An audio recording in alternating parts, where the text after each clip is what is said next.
Baada ya kupitishwa kwa bajeti, mambo yetu yote yataendelea. Wakulima wa chai tutaendelea kufanya kazi ya kuwaunga mkono. Najua hapa Njombe kuna changamoto kwenye kiwanda chetu cha Lupembe. Kuna mgogoro ambao unawasumbua sana wakulima. Habari njema kwenu, serikali imefanikiwa kuumaliza mgogoro huu.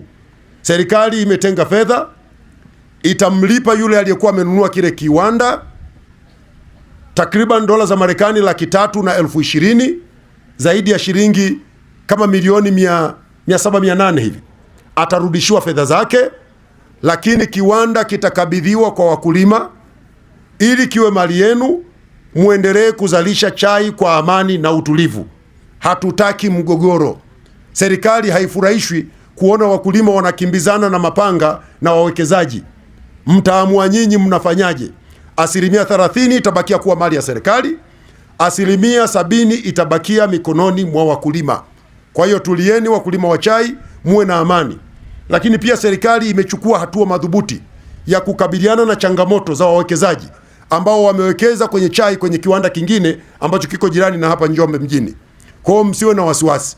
Mambo haya yamefanyiwa kazi vizuri na yatakwisha. Wakulima mtakuwa na amani katika uzalishaji wenu.